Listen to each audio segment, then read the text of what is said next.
अब तक जांच एजेंसी मुर्तजा से जुड़ी हर एक बात की परत खोल रही है और उसी आधार पर खुलासे हो रहे हैं। लेकिन इस बार खुद गोरखनाथ मंदिर पर हमला करने वाला अहमद मुर्तजा अब्बासी अपने बारे में खुलासा करेगा, बताएगा कि कब, कैसे और किसके कहने पर उसने ये कदम उठाया।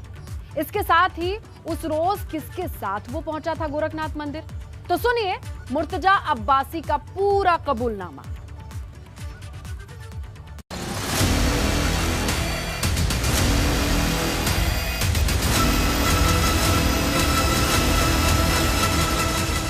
मुर्तजा अब्बासी का सनसनीखेज कबूलनामा।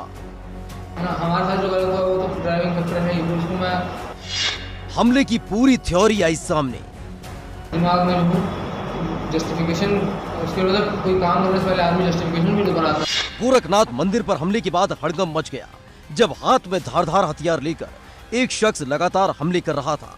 जो सामने आया उसको छलनी करता चला गया, लेकिन काफी देर तक इस हंगामे के बाद अहमद मुर्तजा अब्बासी को गिरफ्तार कर लिया गया।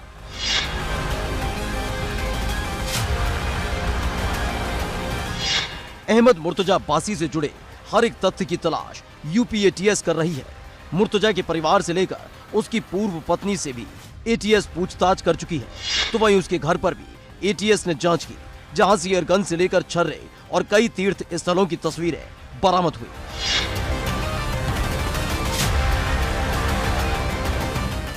मुर्तजा से जुड़े हर एक तथ्य को अब तक आप तक पहुंचाते रहे हैं, लेकिन आज खुद मुर्तजा अब्बासी एक एक राज का पर्दाफाश करने जा रहा है। वो खुद बताएगा कि आखिर उसने क्यों और किसके कहने पर गोरखनाथ मंदिर पर हमला किया, उसका मकसद क्या था, हमले के दौरान उसके साथ कौन था और हमले के बाद कहां फरार होने की फिराक में था। कहां से इकट्ठा की हथियार।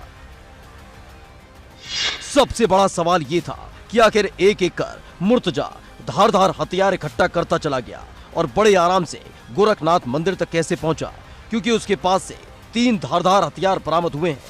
साथ ही सवाल ये कि क्या वो अकेला था या कोई और भी उसके साथ था। तो इस सवाल का जवाब खुद मुर्तजा अब्बासी ने दिया है। तो उनको एक खुरपी, हमने पूछा खुरपी, तो खुरपी के लिए बताया अंदर कोई पटरी में दुकान, वो मैंने लिया और एक और बड़ा वाला जैसे किए थे वो लिए। दोनों सामान लेके हम टेम्पो पे चढ़े। 450 से 500 रुपये का सामान था। टेम्पो पे चढ़े, टेम्पो से नगड़ आए। क्या था मुर्तजा का पूरा प्लान। मुर्तजा अब्बासी ने अब तक बताया कि वो अकेला नहीं था, बल्कि उसके साथ एक शख्स और मौजूद था। उसके साथ ही वो बैग में धारदार हथियारों के साथ वो गोरखपुर पहुंचा था। लेकिन अगला सवाल ये है कि आखिर उसका प्लान क्या था। रॉबर्ट से जो है उसने कहा कि हम आपको रिजर्व गोरखपुर पहुंचा देंगे। तो हमने कहा भाई ठीक है, गोरखनाथ में रुकवा देना। तो वहीं पुलिस है, उसी पे हम कुछ अपना कर देंगे कि हम भी चले जाएंगे, काम हो जाएगा। कौन था हमले का मास्टरमाइंड। जिस तरह से मुर्तजा अब्बासी ने इस घटना को अंजाम दिया, उसे देखकर लगता है कि जल्दबाजी में इस घटना को अंजाम दिया गया है, क्योंकि हथियारों के नाम पर सिर्फ हसिया मिला है, जबकि जांच में सामने आया है कि मुर्तजा लगातार शूटिंग की प्रैक्टिस घर की छत पर कर रहा था। फिर ऐसा क्या हुआ कि उसने हसिया से ही घटना को अंजाम दे डाला, और किसके आदेश पर। एंगल से हम सोच रहे थे जस्टिफाई करने का कि ऐसा भी है कि हाँ भाई देखो CNRC भी कर रहे हैं तो गलत हो रहा है ना। हमारे साथ जो गलत हुआ वो तो ड्राइविंग फैक्टर है, उसको मैं दिमाग में जो जस्टिफिकेशन, उसके बाद कोई काम करने से पहले आदमी जस्टिफिकेशन भी तो बनाता है।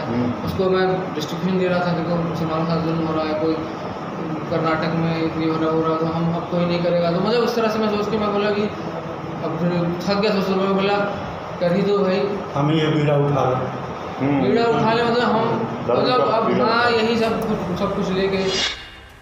मुर्तजा अब्बासी का ये कबूलनामा उस वक्त का है जब 4 अप्रैल को उसने गोरखनाथ मंदिर पर हमला किया था और काफी देर बाद उसे गिरफ्तार कर लिया गया था। उसी वक्त पूछताछ के दौरान उसने बताया था कि आखिर उसके जहन में क्या चल रहा है। ये पूर्व में ही बताया जा चुका है कि घटना एक बड़े साजिश का हिस्सा है और हर एक पहलू पर विचार किया जा रहा है। आज जो वीडियो सामने आया है उसके बारे में भी पूरी तहकीकात हो रही है और उस व्यक्ति के द्वारा जो भी चीज़ें बताई जा रही हैं हम उसको पूरी तरीके से वेरीफाई करेंगे और उसके बाद उसमें अग्रिम कार्रवाई की जाएगी। फिलहाल पुलिस कस्टडी रिमांड में जो अभियुक्त है उससे एटीएस की टीम लगातार पूछताछ कर रही है। फिलहाल एटीएस लगातार जांच कर रही है और उसकी जांच सिर्फ गोरखपुर तक सीमित नहीं है, बल्कि वो लोग भी एटीएस के दायरे में हैं जो मुर्तजा के संपर्क में थे। Bureau report, ABP Ganga.